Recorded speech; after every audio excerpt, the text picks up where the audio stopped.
Khatima Tova, en cette veille de Yom Kippourim, l'occasion ensemble de réfléchir à la Mincha, à la Haftara de Yom Kippourim que nous allons lire, extraite du livre de Jonas, qui est en fait tout le livre de Jonas que nous allons lire dans cette Haftara. Et je voudrais attirer votre attention sur la démarche de Yona, qui est fondamentale et qui est profondément magistrale. Vous savez pertinemment que Yona, il lui a été demandé expressément d'aller à Ninvé, comme il est dit, al Ninvé, sur la ville de Ninvé, pas du tout en évoquant, dans notre premier chapitre de Yona, en évoquant la Teshuvah, mais en mettant en évidence que la ville de Ninive, capitale de la Syrie, a fauté outrageusement, et semble-t-il, Akadosh Baruch Hu a pour objectif de détruire cette ville. Et il demande à Jonas, à Yona, d'aller se rendre là-bas. Ce que Yona refuse.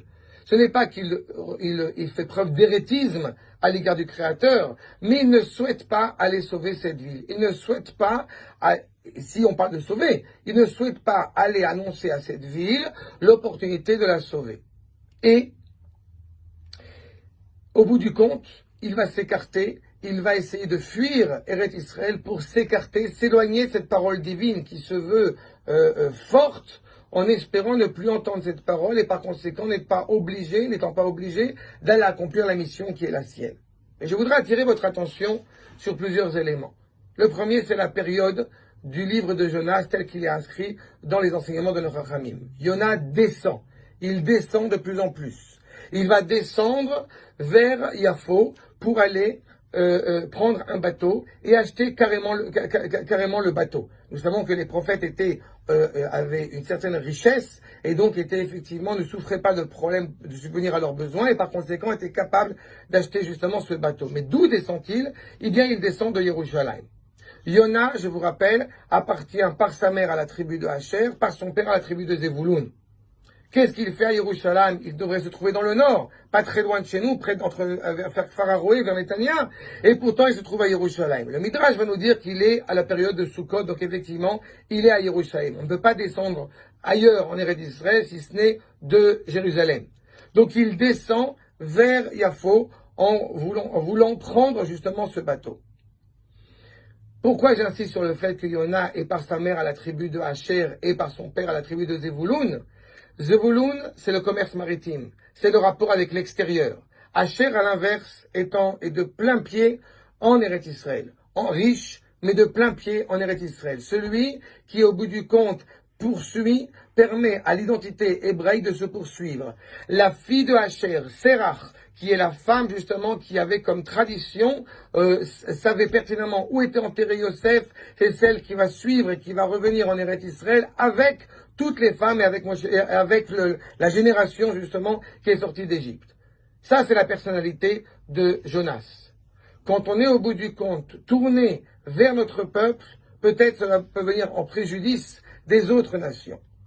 Et si effectivement le peuple juif est hésitant à faire Teshuvah, peut-être cela portera préjudice s'il arrive à encourager les habitants de Ninive de faire Teshuvah. C'est ainsi que nous dit notamment le Malbim sur le fait que si le peuple de Ninive arrive à faire Teshuvah, alors cela donnera un mauvais regard, un mauvais esprit à l'égard de Ham Israël. Yona a appris de son maître, justement, Eliaou, qui lui voulait protéger le nom d'Akadosh Baruch Hu plutôt que le nom d'Israël. Yona récuse cette idée et s'efforce justement de sauver le peuple juif. Nous lisons ce passage-là à la Mincha de Yom Kippourim, au moment où même les portes vont se fermer.